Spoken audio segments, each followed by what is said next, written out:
Hi, I'm Ellias Veyric.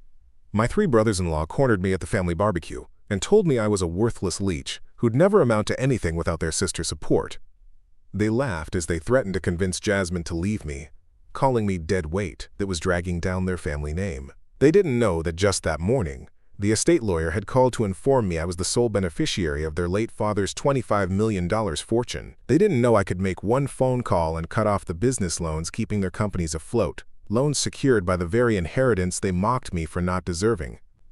But the worst part wasn't their cruelty or arrogance. It was realizing that after 8 years of marriage, they still saw me as an outsider who could never truly belong to their family. So I stayed silent at that barbecue, smiled politely, and let them continue believing I was beneath them. I watched them celebrate their perceived superiority while sitting on the secret that would change everything. Now I wonder if they regret underestimating the worthless leech they tried so hard to remove from their perfect family picture. Before we jump back in, tell us where you're tuning in from, and if this story touches you, make sure you're subscribed, because tomorrow I've saved something extra special for you. The morning sun cast long shadows across the polished marble steps of Thornwick Estate as I approached the imposing oak doors for the first time in 3 years. My hands trembled slightly as I reached for the brass knocker, not from nervousness, but from the weight of what I carried in my briefcase. The certified letter from Hartwell & Associates had arrived just 48 hours ago, changing everything I thought I knew about my place in the Orville family. Inside that briefcase was documentation that would shatter the carefully constructed hierarchy that had kept me at the bottom of their social ladder for nearly a decade. 3 brothers-in-law who had spent years treating me like an unwanted stray dog were about to discover that their late father had seen something in me they never could. The irony wasn't lost on me that I was returning to the very estate where they had humiliated me countless times, now holding the keys to its future. The door opened before I could knock, revealing Mrs. Pemberton, the longtime housekeeper who had witnessed more family drama than anyone should have to endure. Her weathered face showed a mixture of surprise and something else, perhaps relief, when she saw me standing there. "Mr. Ellias," she said softly, her voice carrying years of unspoken understanding. "I wondered when you might come. They're all here already, you know." "In the library, just like always." I nodded, adjusting my tie. The same navy blue tie Jasmine had bought me for our second anniversary, back when her brothers still pretended to tolerate my presence at family gatherings. Now it felt like armor, a reminder of better times before the walls went up and the whispers began. "How are they taking it?" I asked, though I already knew the answer from the lawyer's description of yesterday's meeting. Mrs. Pemberton's expression darkened. "About as well as you'd expect." Master Rowan threw his coffee cup at the wall when Mr. Hartwell read the will. Master Brennan stormed out twice, and Master Darien keeps demanding to see the original documents. They've been holed up in there since dawn, making phone calls to every lawyer in 3 counties. The familiar knot in my stomach tightened. Even now, even with legal documents proving their father's final wishes, I could feel the old anxiety creeping in. Years of being told I wasn't good enough, smart enough, or worthy enough didn't disappear overnight, not even with $25 million backing up my worth. I had met Jasmine 9 years ago at a charity fundraiser in downtown Millbrook, where I was working as an event coordinator for a nonprofit organization. She was radiant in an emerald green dress that matched her eyes, laughing at something her friend had whispered while they surveyed the silent auction items. When she approached my registration table, asking about the children's literacy program we were supporting, I was struck by her genuine interest and the way she listened intently to my explanation of how reading programs could transform entire communities. Our courtship was a whirlwind of coffee dates, long walks through Willowbend Park, and late-night conversations about our dreams and fears. Jasmine shared her passion for interior design, her plans to renovate historic homes, and her complicated relationship with her wealthy family. I told her about my work with nonprofits, my hopes of starting my own foundation someday, and my modest upbringing in a working-class family 3 towns over. The problem started almost immediately after our engagement. Her father, Harrison Orville, was polite but distant during our first formal dinner at Thornwick Estate. He asked pointed questions about my career prospects, my family's financial situation, and my long-term plans for supporting his daughter.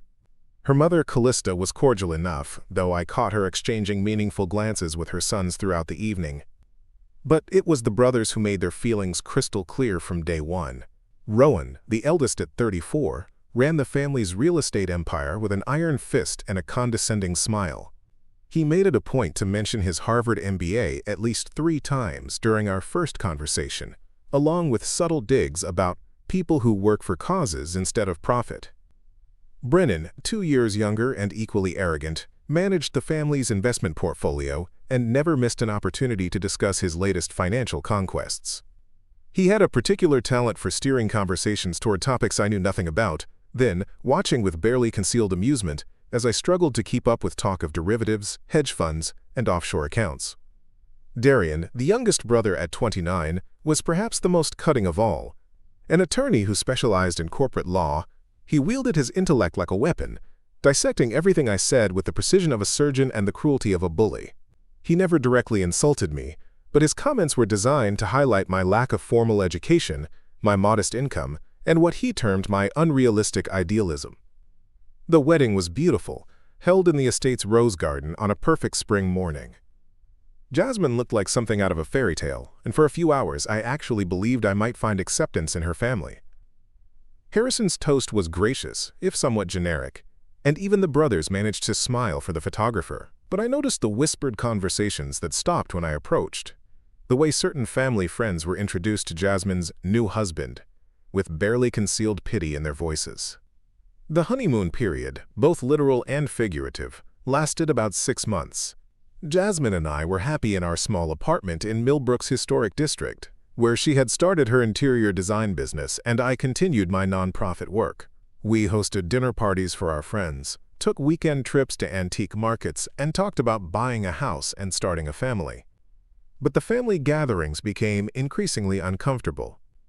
Holiday dinners where I sat at the far end of the table, listening to business discussions I wasn't included in. Birthday parties where gifts were exchanged based on perceived status rather than personal relationships.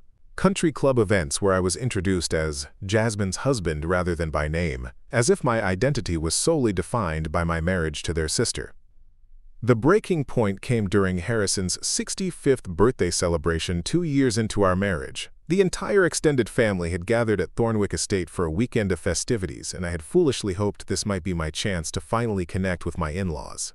I had spent weeks preparing a presentation about a literacy program I wanted to start in honor of Harrison's birthday, complete with budget projections, community impact studies, and testimonials from similar programs in other cities. When I stood to present my idea during the birthday dinner, the room fell silent.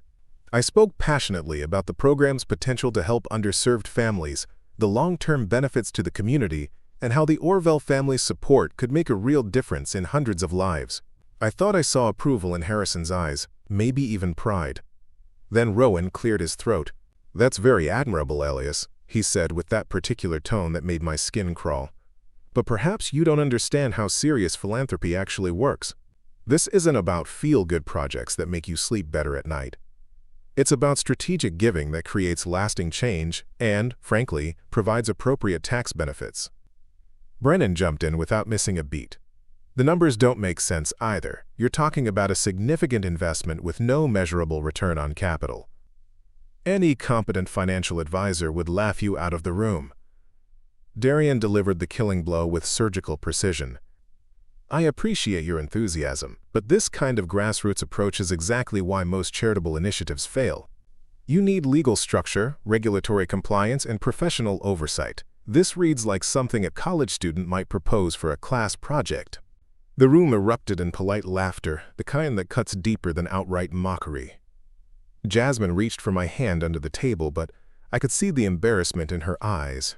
Harrison simply nodded thoughtfully and changed the subject to the upcoming golf tournament at their country club. I excused myself and spent the rest of the evening walking the estate grounds, trying to understand why my genuine desire to help people was seen as naive foolishness by these people. When Jasmine found me sitting by the fountain an hour later, she tried to comfort me with explanations about family dynamics and how her brothers just needed time to get to know me better. But something had shifted that night. I realized I wasn't fighting individual personalities or temporary misunderstandings. I was battling an entire worldview that saw compassion as weakness, idealism as stupidity, and anyone who didn't speak their language of profit margins and social climbing as fundamentally inferior. Now, standing in the foyer of that same estate with legal documents that would turn their world upside down, I felt a strange mixture of vindication and sadness. Harrison Orville, the man whose approval I had desperately sought, had seen something in me worth $25 million. But his sons, the men who had spent years trying to drive me away from their family, were about to discover just how wrong they had been about the worthless leech they never thought belonged here. Preparing and narrating this story took us a lot of time, so if you are enjoying it, subscribe to our channel. It means a lot to us. Now, back to the story. Mrs. Pemberton gestured toward the library. "Shall I announce you, sir?" I straightened my shoulders and gripped my briefcase handle tighter. "No, thank you. I think it's time I announced myself." The early years of my marriage to Jasmine were marked by a constant undercurrent of tension that seemed to pulse just beneath the surface of every family interaction. What began as subtle disapproval gradually evolved into open disdain, as if my presence in their lives was a personal affront that required constant correction. I remember the first time Rowan made his feelings about me explicitly clear. It was during a family barbecue at the estate, about 18 months after the wedding. Jasmine was inside helping her mother with dessert, and I found myself alone on the expansive back terrace with her 3 brothers. The conversation had been pleasant enough, touching on sports and the unusually mild weather, when Rowan suddenly set down his beer and fixed me with that calculating stare I had come to dread. "You know, Ellias," he said, his voice carrying across the terrace with deliberate volume, "I've been thinking about your situation. Here you are, married to our sister, living in that little apartment downtown, working for what amounts to charity wages. Don't you think it's time you considered a more serious career path?" Brennan nodded in agreement, swirling his whiskey thoughtfully. "Rowan's got a point. I mean, we all appreciate public service, but at some point, a man has to think about providing properly for his family, especially when he's married into a family with certain expectations." Darian, ever the lawyer, chose his words with characteristic precision. "What my brothers are trying to say is that your current professional trajectory doesn't align with the lifestyle our sister deserves. We're not trying to be harsh, but facts are facts. You're 32 years old and you're making less money than our estate manager's assistant." The 3 of them had orchestrated this intervention with military precision, each playing their assigned role in what felt like a carefully rehearsed performance. I could feel heat rising in my cheeks as I struggled to find words that wouldn't sound defensive or weak. "I enjoy my work," I said finally, knowing how inadequate it sounded even as the words left my mouth. "The literacy program has helped over 300 families this year alone. Sometimes the value of work isn't measured in dollars." Rowan's laugh was sharp and dismissive. "Value that isn't measured in dollars is called a hobby, not a career. And hobbies don't pay mortgages or fund college educations for future grandchildren. They don't maintain the kind of social standing our family has worked generations to build." "Look," Brennan interjected, his tone softening in a way that somehow made his words more cutting, "we're not trying to attack you personally, but let's be realistic here. Jasmine could have married anyone. She chose you, and that comes with responsibilities. You can't expect to coast on good intentions forever." Darian leaned forward, his voice dropping to the confidential tone he used when delivering particularly damaging cross-examinations. "We've actually been discussing some opportunities that might be suitable. Rowan has connections in commercial real estate that could get you started in sales. Brennan knows people at several investment firms who need motivated individuals. Even entry-level positions in these fields would triple your current income within 2 years."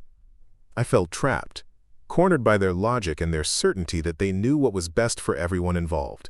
Part of me wanted to stand up and walk away, to tell them exactly what I thought of their condescending offer to rescue me from my own choices. But another part of me, the part that desperately wanted to belong somewhere, wondered if maybe they were right.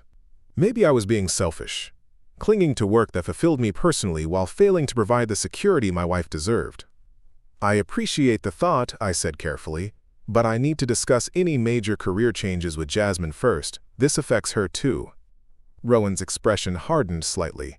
"Of course, but keep in mind that Jasmine has been raised with certain expectations. She's accustomed to a particular way of life, and she shouldn't have to sacrifice her dreams because of your career limitations." The conversation was interrupted by Jasmine's return with a tray of her mother's famous lemon bars, but the damage was done.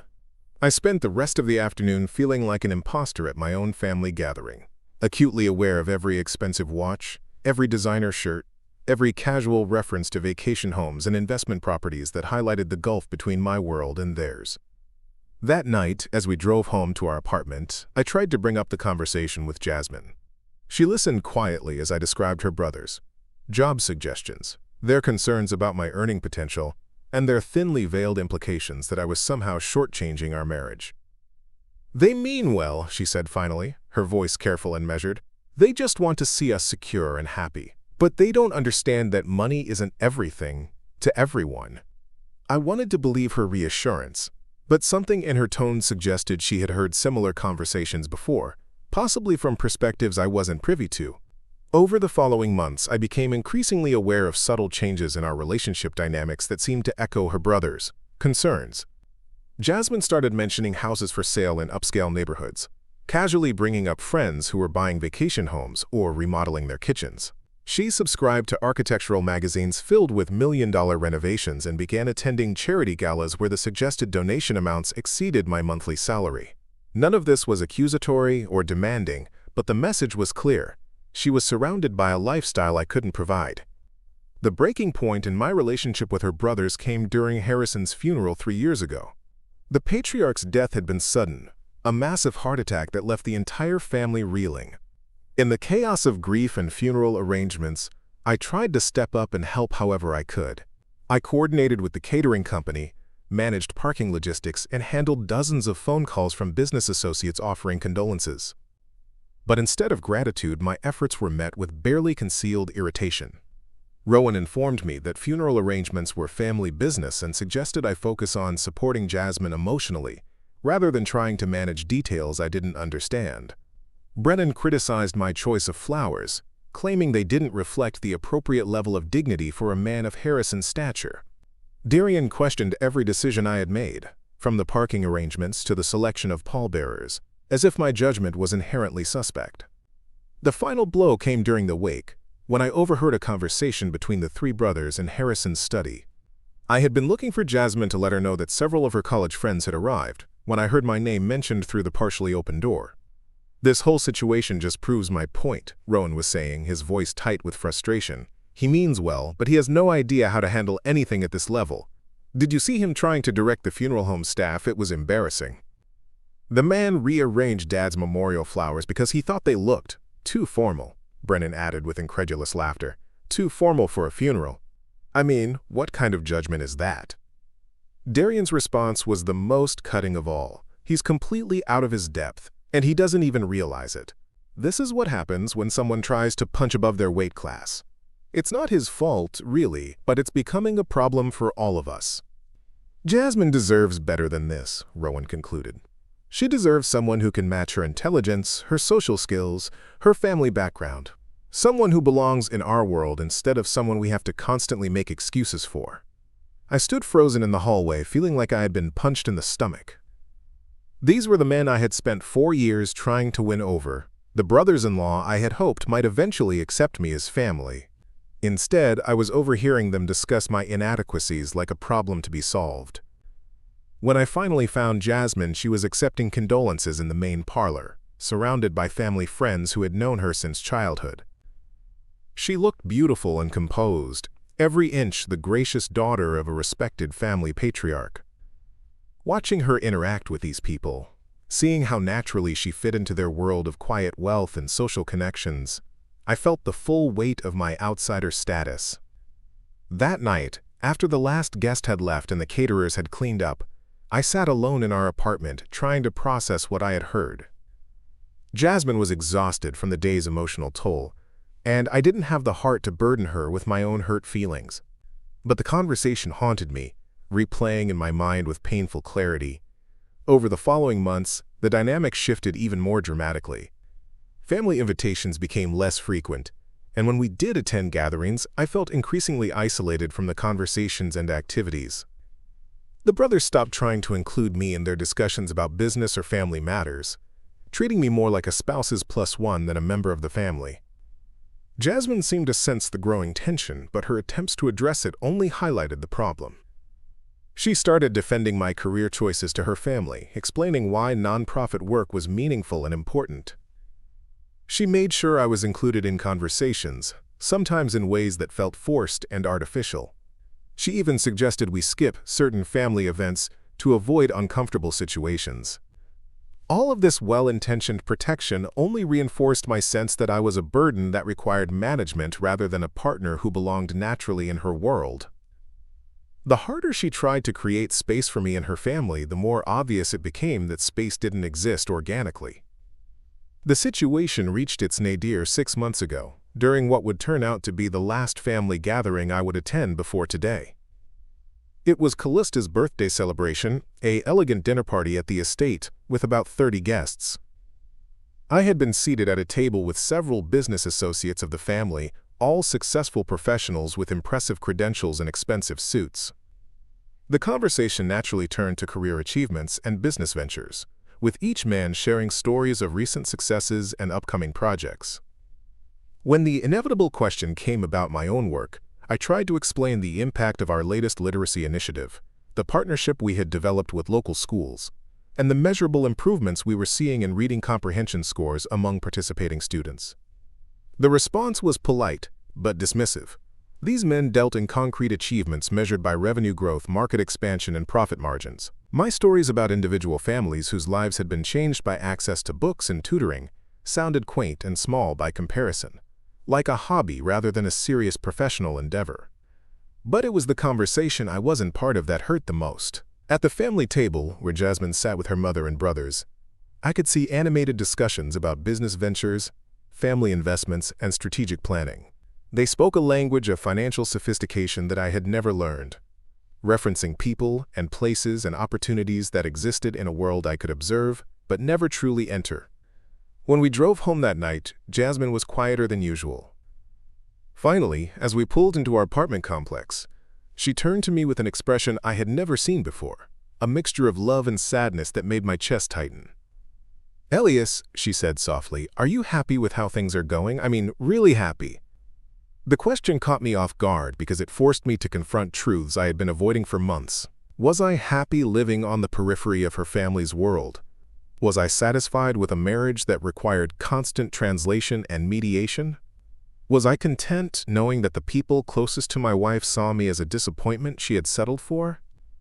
"I'm happy with us," I said finally, which was true but incomplete. "I just wish your family could see that there are different ways to measure success and contribution." She nodded slowly, but I could see doubt creeping into her expression. Maybe they're not entirely wrong about some things. Maybe there are compromises we could both make to find a better balance.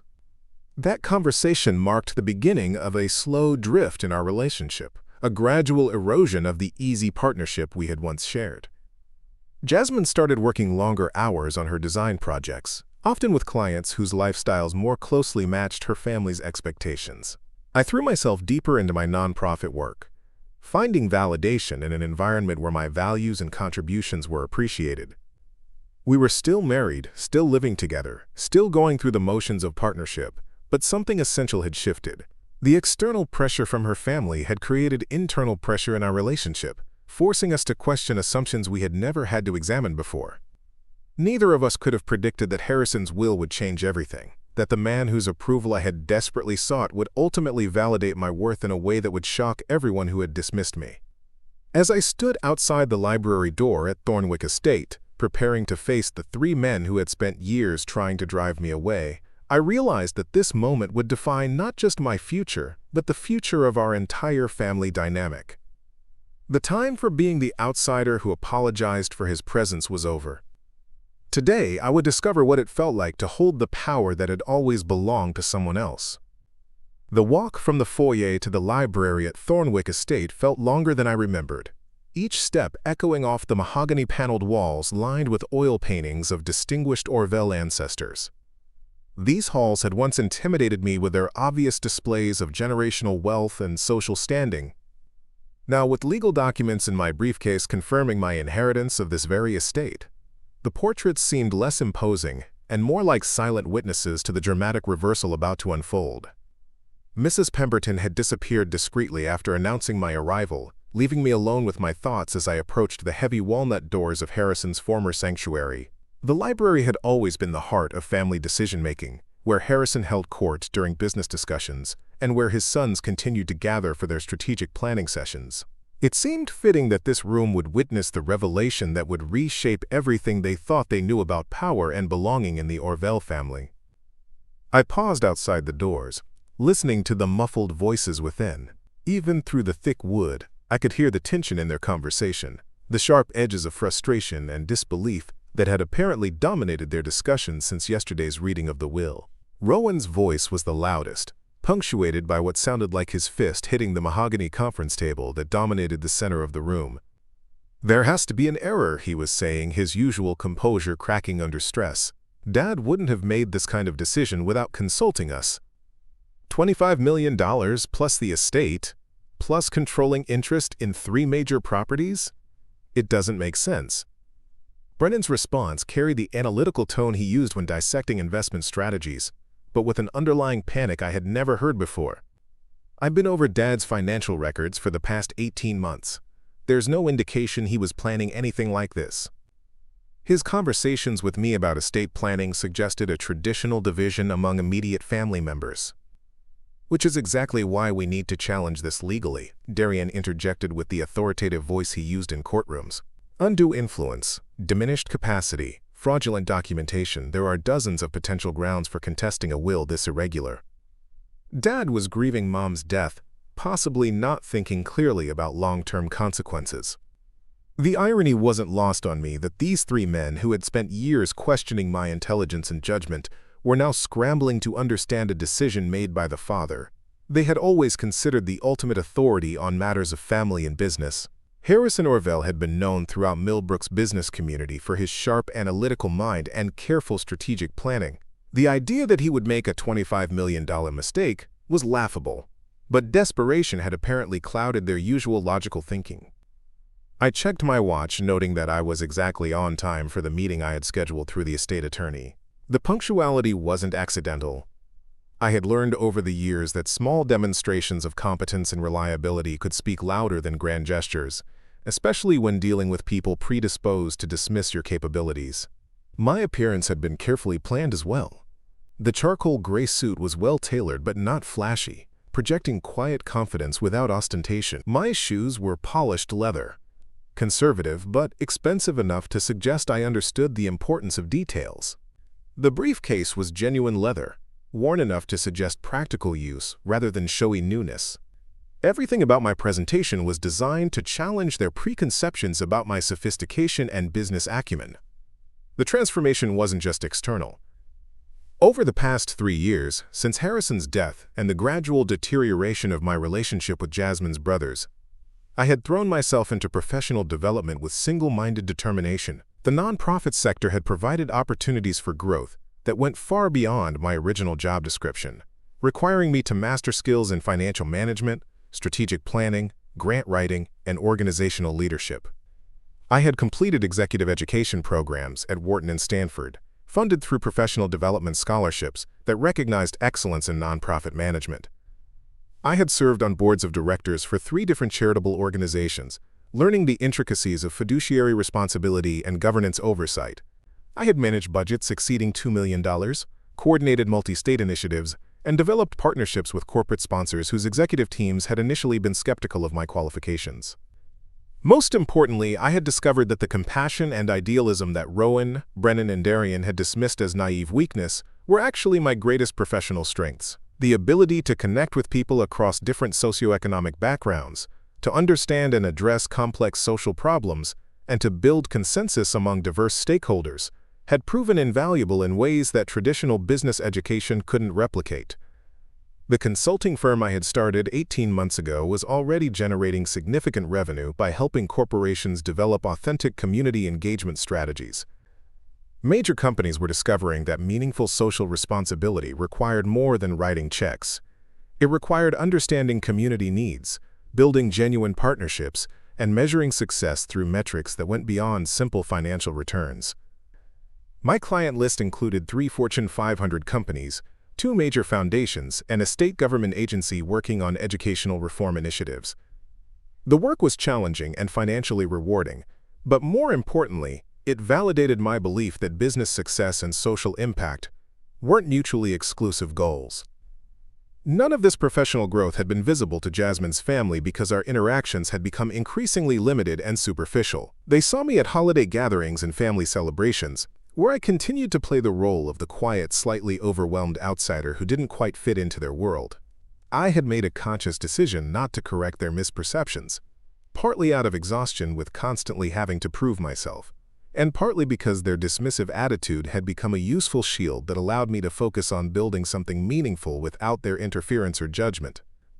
But Harrison had been paying attention in ways I hadn't fully realized until the reading of his will. Our conversations during family gatherings had been brief but substantive, focused on my work rather than my relationship with his children. He had asked thoughtful questions about literacy programs, community development strategies, and the intersection of business principles with social impact initiatives. I had assumed his interest was simply polite conversation, the kind of attention a gracious host pays to all family members regardless of personal feelings.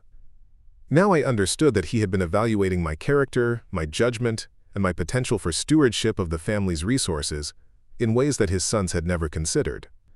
The revelation was both validating and sobering. Harrison's decision to leave me the bulk of his estate wasn't just about money.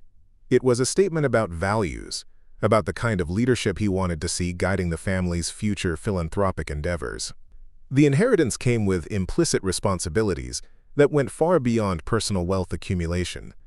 Standing outside the library door, I felt the weight of those responsibilities settling on my shoulders like an expensive coat that fit perfectly despite never having been measured for it. Harrison had seen something in me that his own sons had missed, something worth betting the family fortune on, despite the obvious social and emotional complications such a decision would create.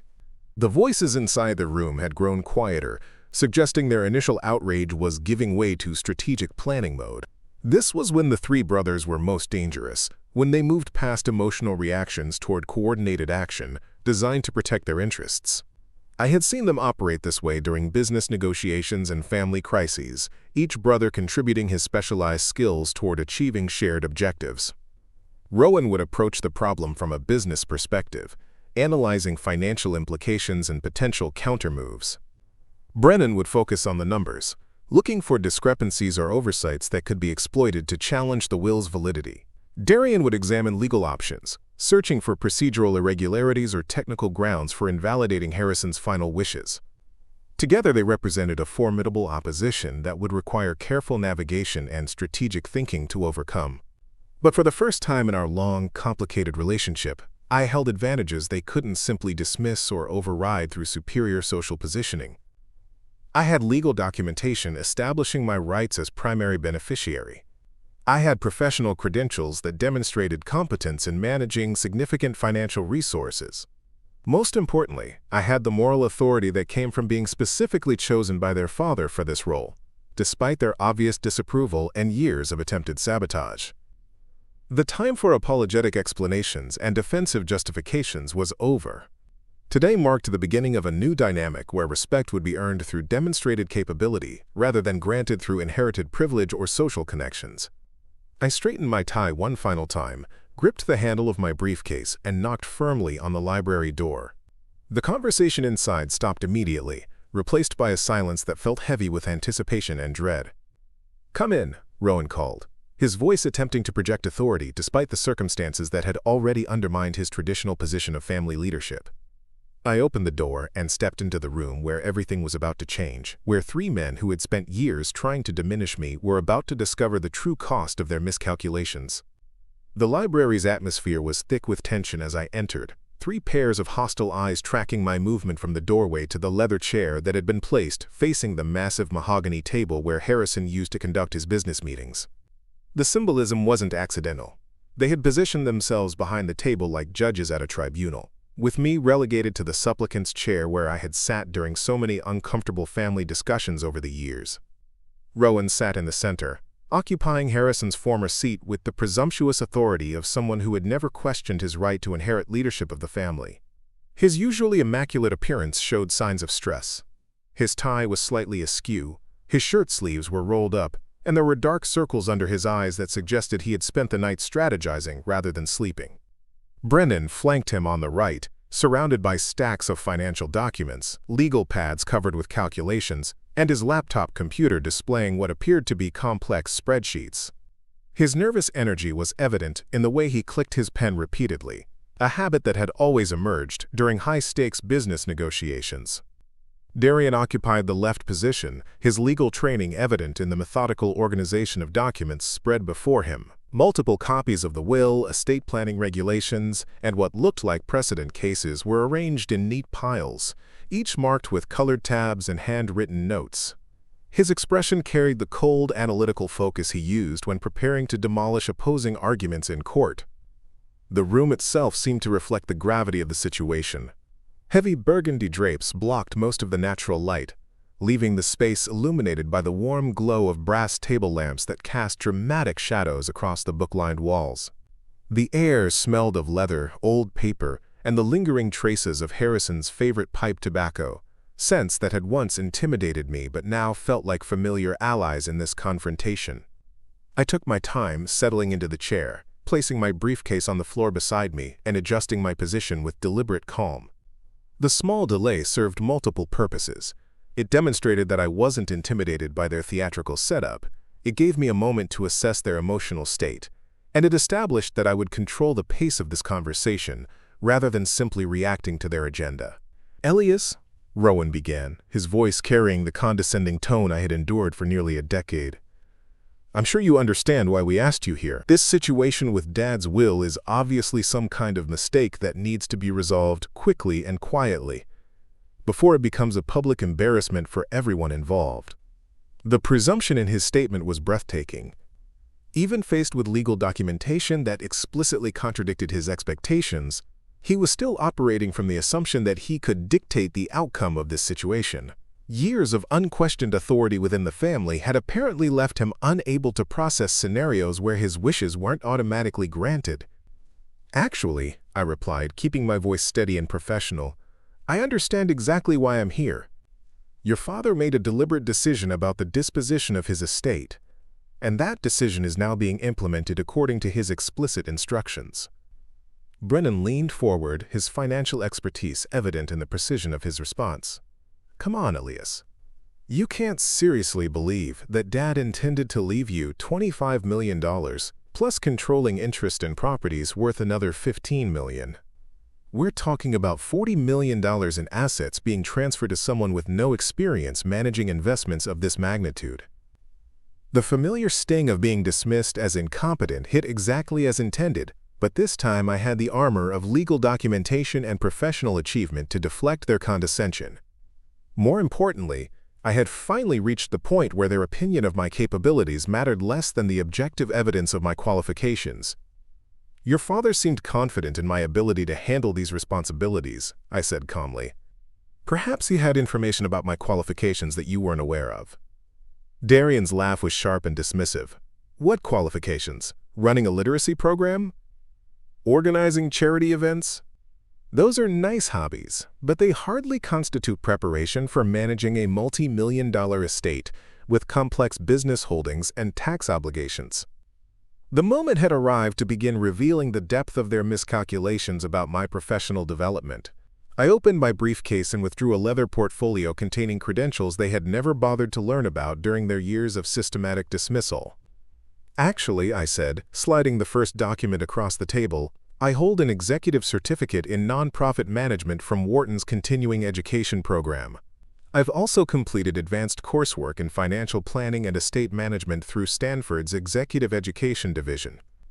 The three brothers exchanged glances that mixed surprise with skepticism. Rowan picked up the certificates, examining them with the careful attention he usually reserved for business contracts.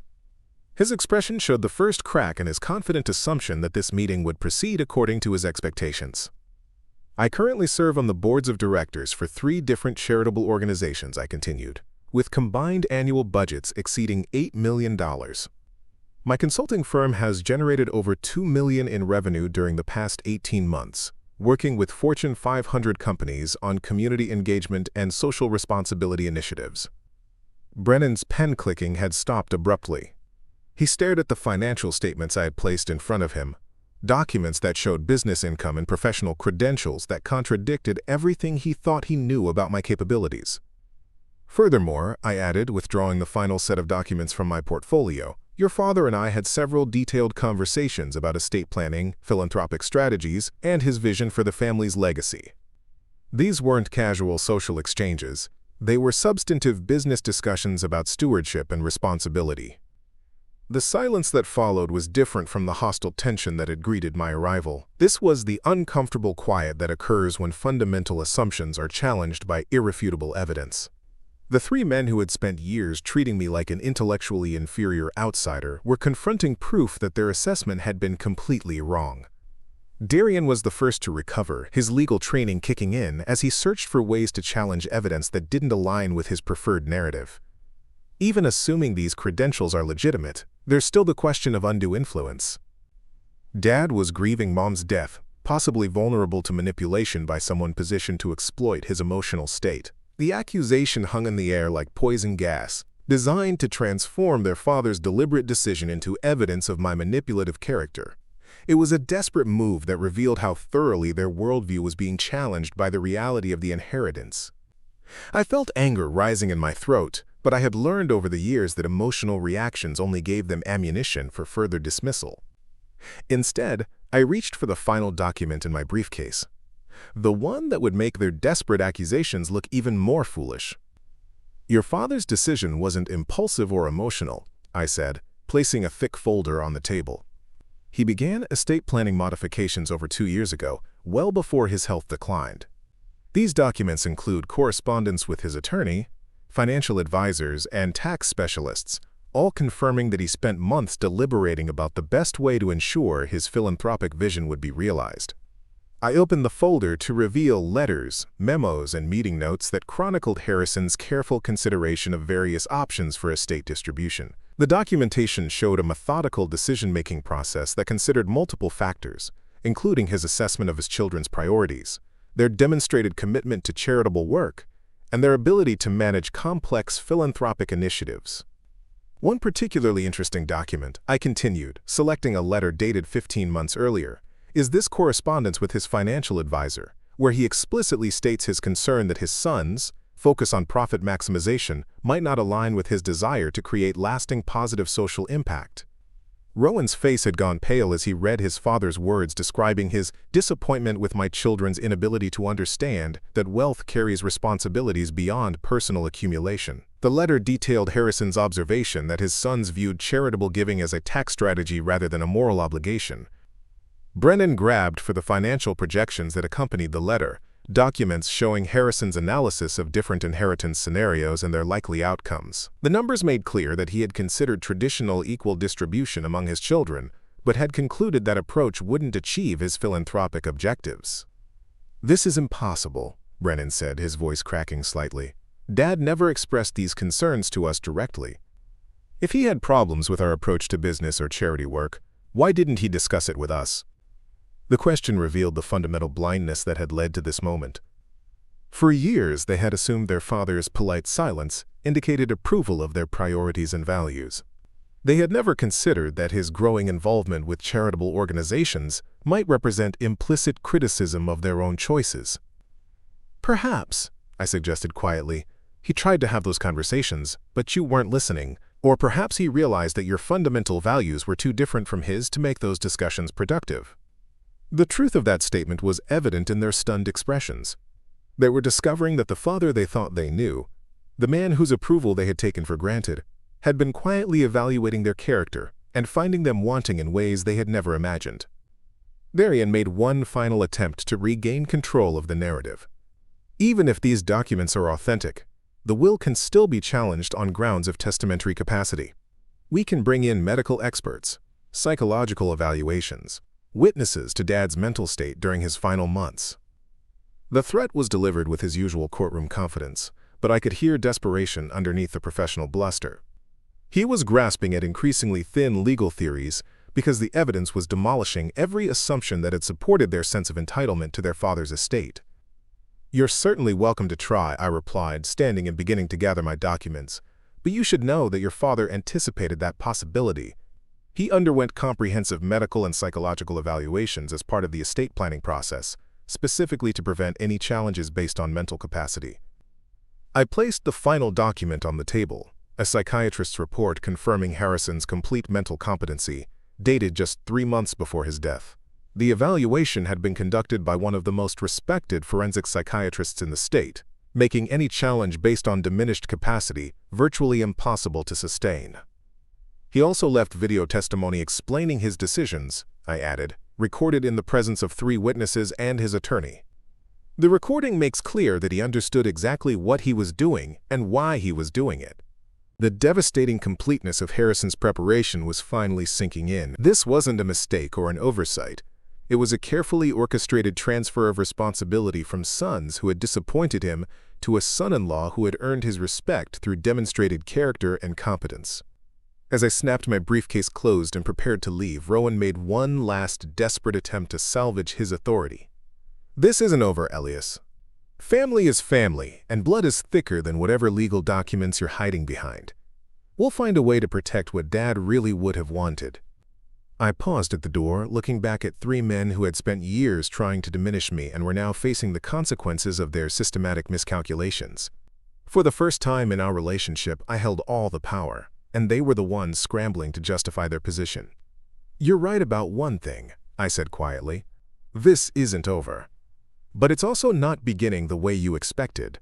Your father saw something in me that you never could, and now you're going to discover what that looks like in practice." I left them sitting in stunned silence, surrounded by documents that proved how wrong they had been about everything they thought they knew about their father, their family, and me. The walk from the library to the estate's main parlor gave me a few minutes to process what had just transpired and prepare for the next phase of this confrontation. The 3 brothers would need time to digest the evidence I had presented, but I knew their strategic thinking would soon override their emotional shock. They would regroup, consult with attorneys, and begin mounting whatever challenges they could construct to overturn their father's wishes. What they didn't yet understand was that Harrison had anticipated their reaction and had taken steps to make any legal challenges not just difficult, but potentially devastating to their own interests. The final revelation I had been saving would demonstrate just how completely their father had outmaneuvered them, while they remained obliviously focused on their own assumptions about family hierarchy and inherited privilege. I found Mrs. Pemberton in the kitchen, where she was preparing tea service with the quiet efficiency that had characterized her 30 years of employment with the Orville family. Her knowing glance suggested she had witnessed enough family drama over the decades to recognize when fundamental power dynamics were shifting. "How did they take it?" she asked, her voice carrying the careful neutrality of someone who had learned to navigate between competing family loyalties. "About as well as expected," I replied, "but we're not finished yet. Could you please ask them to join me in the parlor in 10 minutes? There are a few more details about their father's estate plan that require discussion."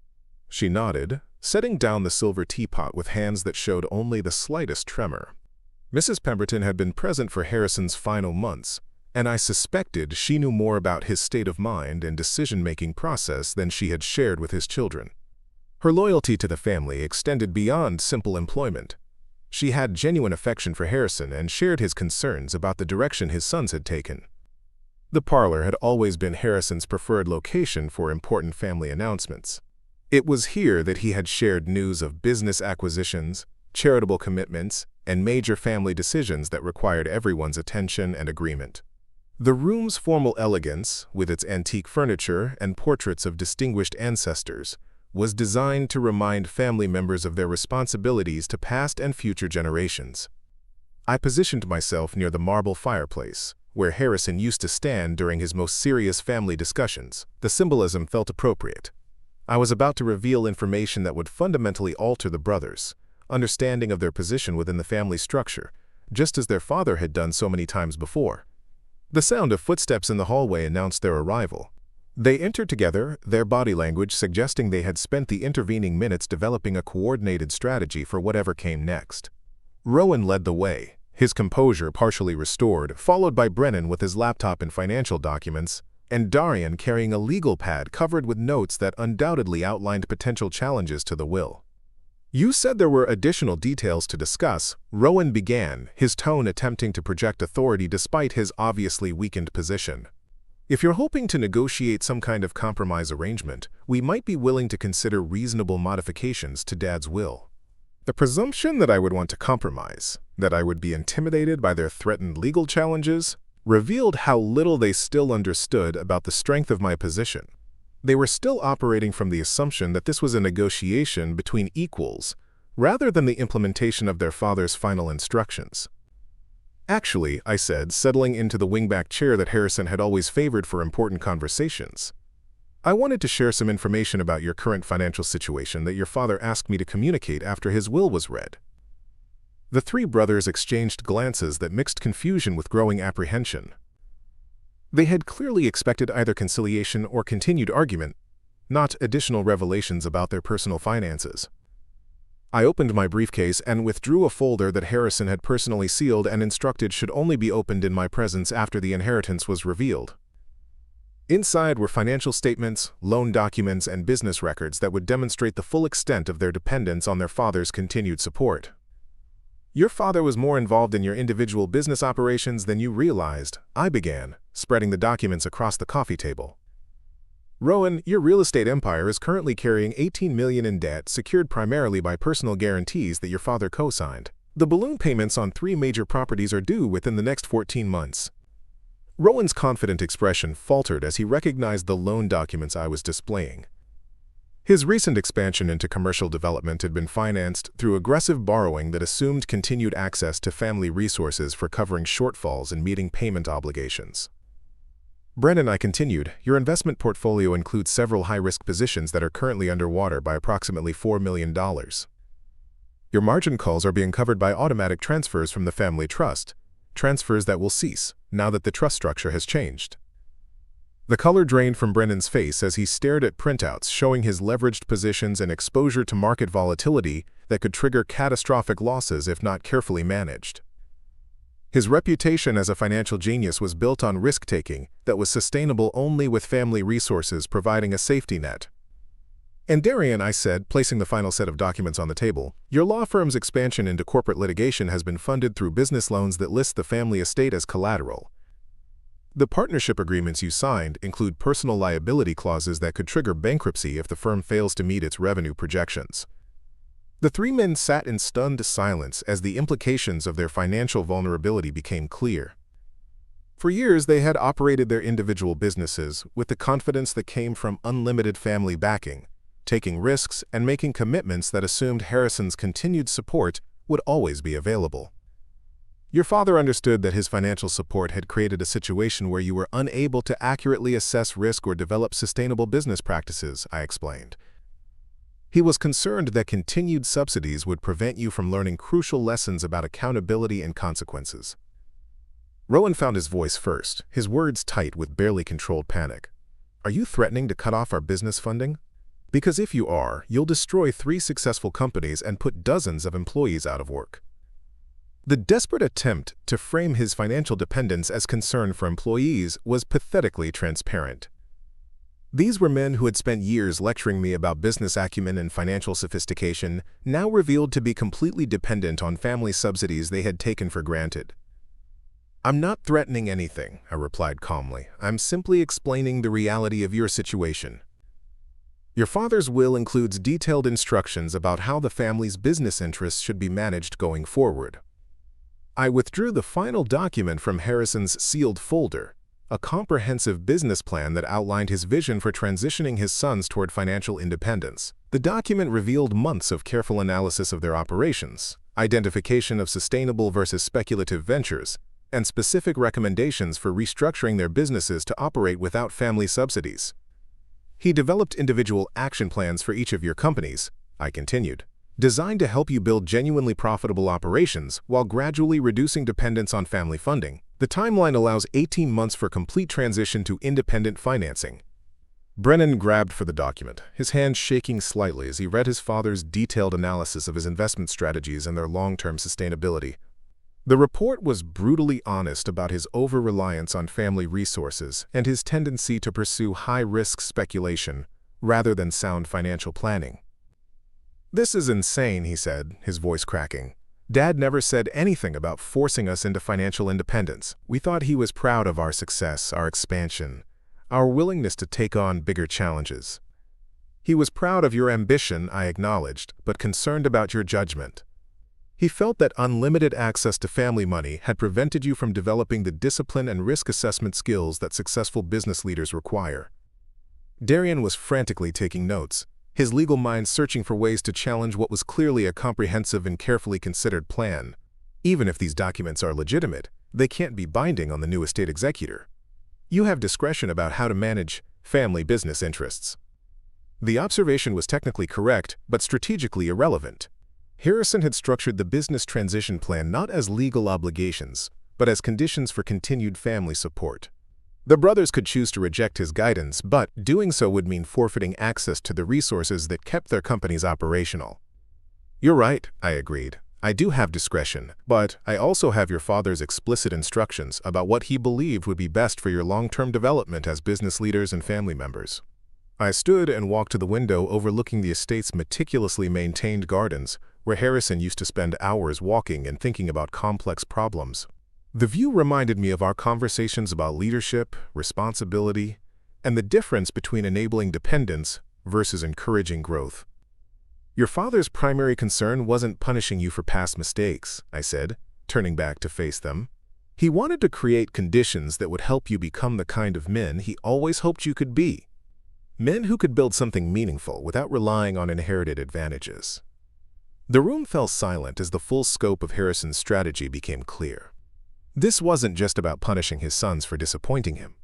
It was about creating circumstances that might force them to develop the character and capabilities he had always wanted them to possess. Rowan made one final attempt to salvage his authority.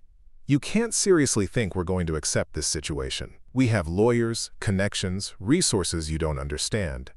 This family has dealt with challenges before."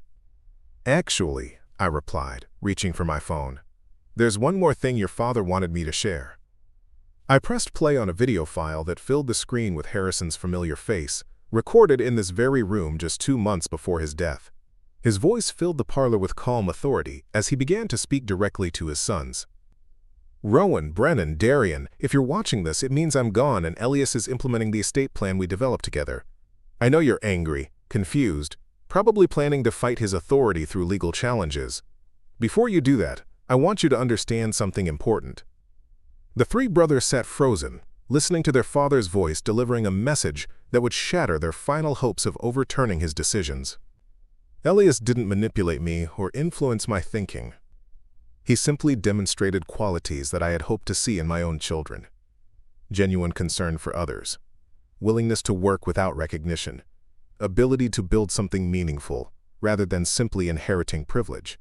I chose him to manage our family's legacy because he earned that responsibility through character and competence.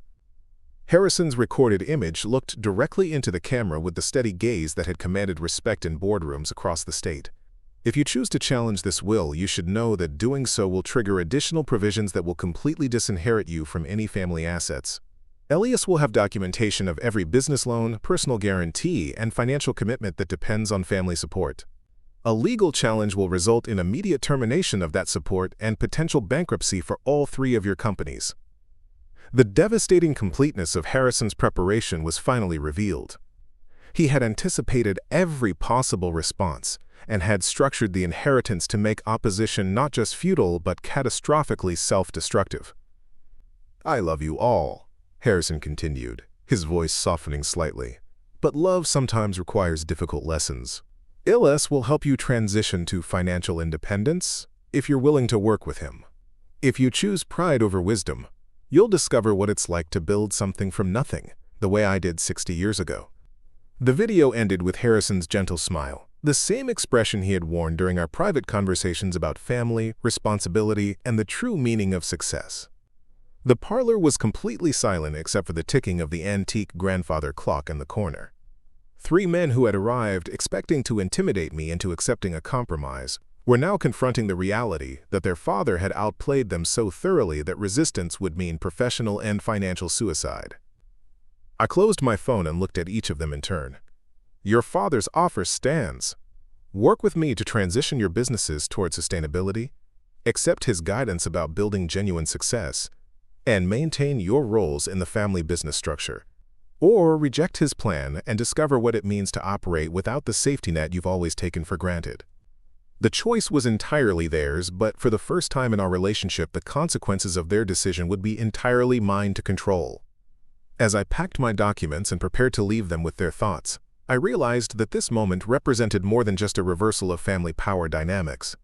It was the beginning of a test that would determine whether Harrison's faith in his sons' potential for growth had been justified, or whether years of entitlement and privilege had permanently damaged their capacity for genuine achievement and personal development.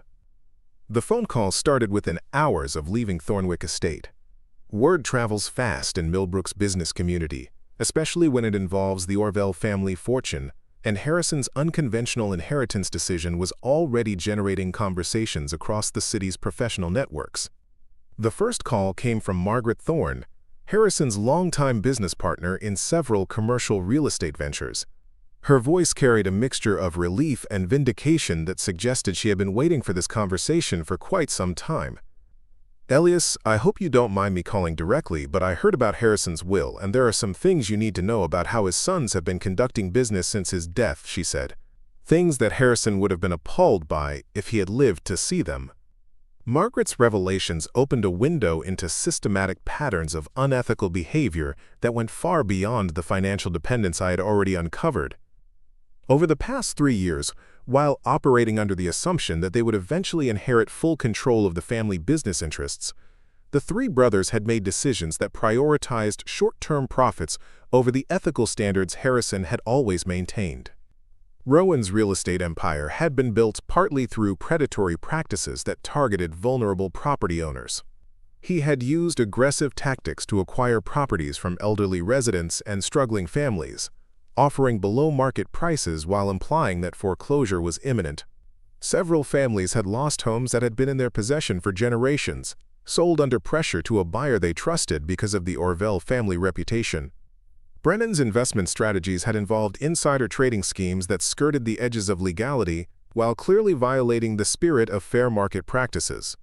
He had leveraged family connections to obtain non-public information about municipal development projects, corporate mergers, and regulatory changes that gave him unfair advantages over other investors. His profits came at the expense of ordinary investors who didn't have access to privileged information. Darian's law firm had been involved in covering up these questionable practices, using legal technicalities to shield his brothers from accountability while intimidating potential complainants through aggressive litigation tactics. He had weaponized his legal expertise to silence whistleblowers and had structured business deals specifically to avoid regulatory oversight.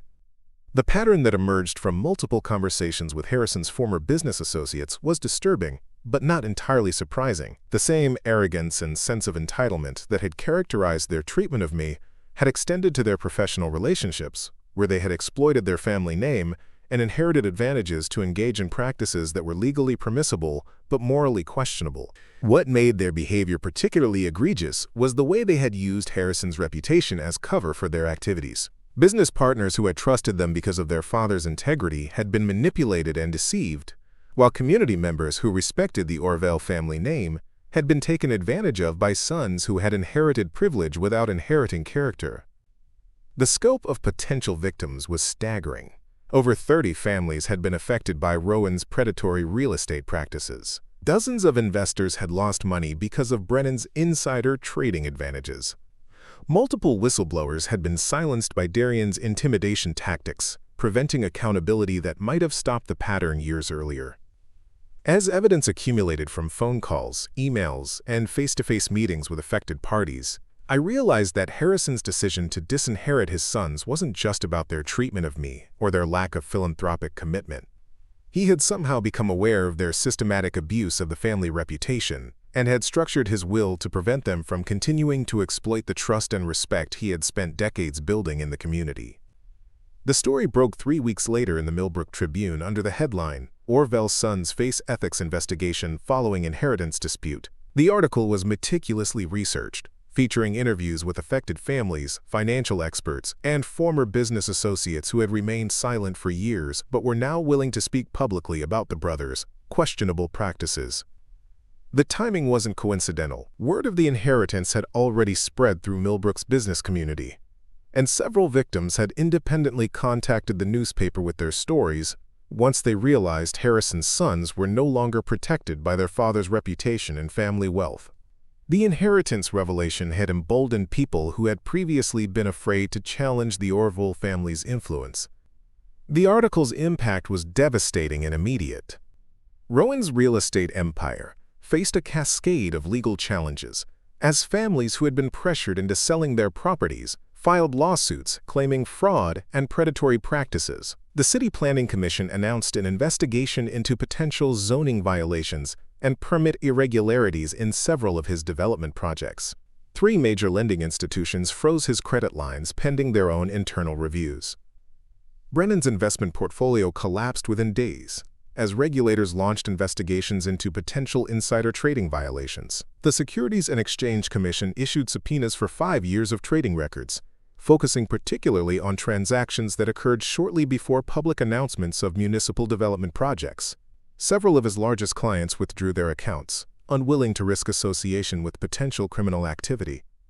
Darian's law firm imploded even more spectacularly. The State Bar Association opened formal disciplinary proceedings based on complaints from multiple whistleblowers who had been intimidated into silence. 3 junior partners resigned publicly, citing ethical concerns about the firm's practices. The corporate clients who had relied on his legal services to structure questionable deals began terminating their relationships to avoid guilt by association. But the personal consequences extended beyond professional destruction. The Millbrook Country Club, where all 3 brothers had been members since childhood, quietly asked them to resign rather than face formal expulsion proceedings. The charitable organizations they had served on for social prestige distanced themselves from any association with the family name. Their wives faced social ostracism at community events where they had previously been welcomed as members of one of the city's most respected families. Jasmine called me the day after the Tribune article was published. Her voice was strained, exhausted from fielding phone calls from friends and family members seeking explanations for revelations that had shocked everyone who knew the Orville family.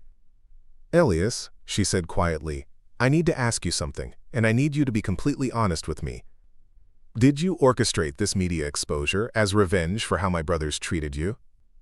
The question revealed how thoroughly the family had misunderstood both Harrison's motivations and my own character. Even after everything that had been revealed about her brothers' systematic unethical behavior, she was still looking for ways to frame the situation as a personal vendetta rather than inevitable accountability for years of misconduct. "I didn't leak anything to the press," I replied truthfully. "The victims came forward on their own once they realized your brothers could no longer intimidate them into silence. Your father's inheritance decision simply removed the protection they had been hiding behind." The silence that followed was heavy with the weight of realizations she was still processing. For the first time, Jasmine was confronting the possibility that the men she had defended as family were not the people she had believed them to be, and that their treatment of me had been symptomatic of much larger character flaws. "My mother wants to meet with you," she said finally. "She's been going through Dad's papers and she found things she never knew about. Things about what my brothers have been doing and about why he made his decision about the inheritance." The meeting with Callista took place the following afternoon at Thornwick Estate. Harrison's widow looked older than her 68 years, worn down by revelations that had shattered her understanding of her own children and forced her to confront uncomfortable truths about the family dynamics she had enabled through years of willful blindness.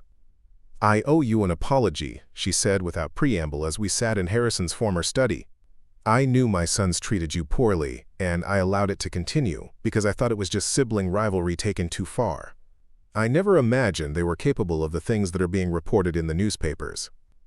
Her words carried genuine remorse, but also the defensive quality of someone trying to minimize her own complicity in years of systematic mistreatment. She had witnessed countless family gatherings where her sons had belittled and dismissed me, and had chosen to interpret their cruelty as harmless family dynamics rather than character defects that required correction. "Harrison tried to tell me he was concerned about the boys' values and judgment," she continued. "I thought he was being overly critical, that he was holding them to impossible standards.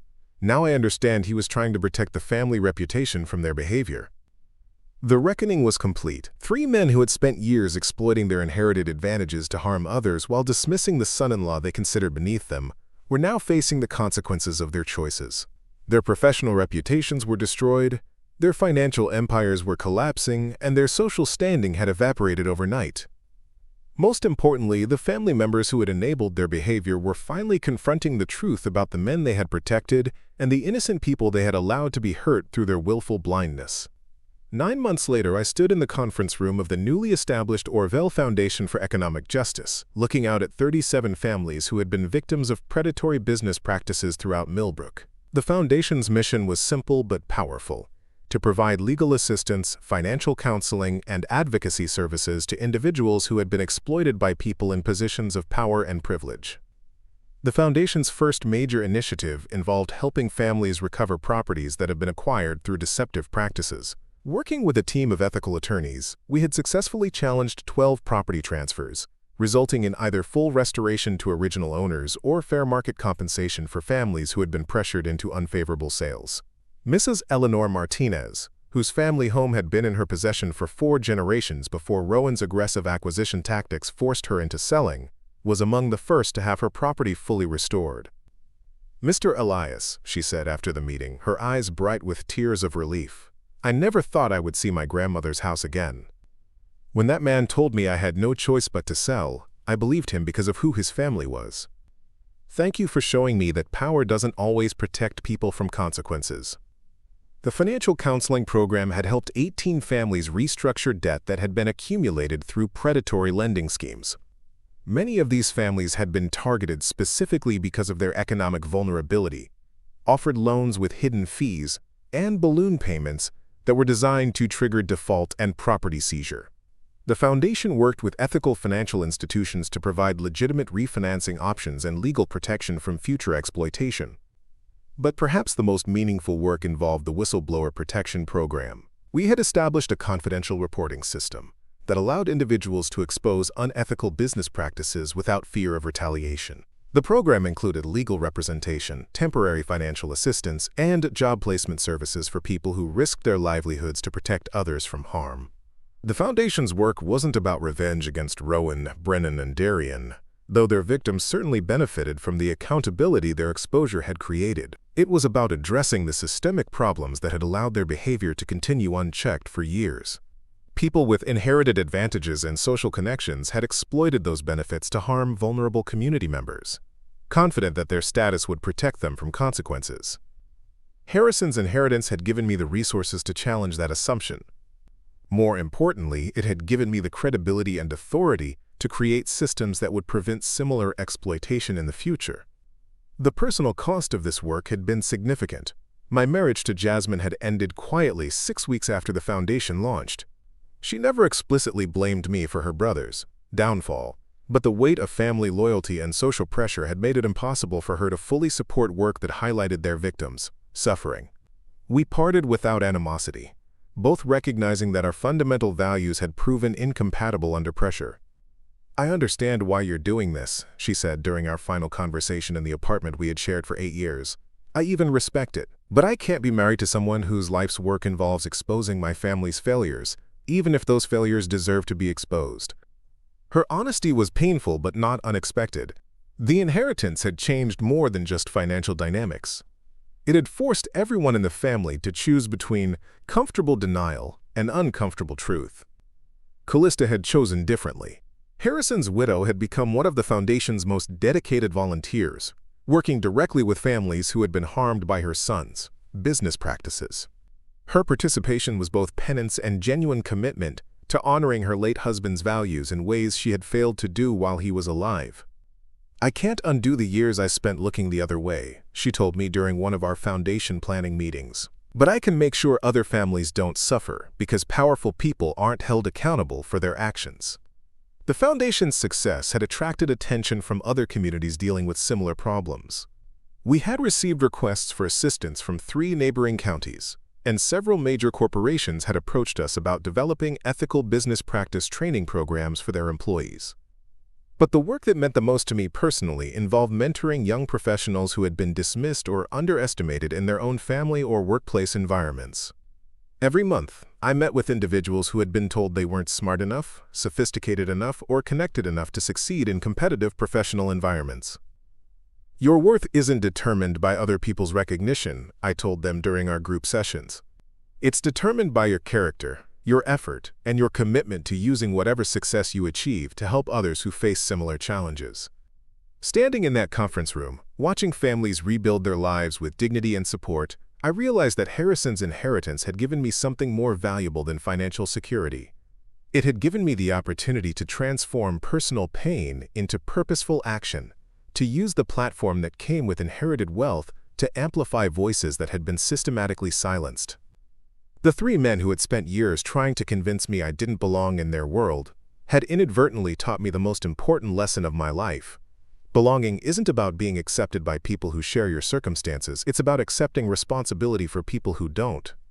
Real power isn't the ability to dismiss others, it's the ability to lift others up, especially those who have been dismissed by people who mistake privilege for superiority.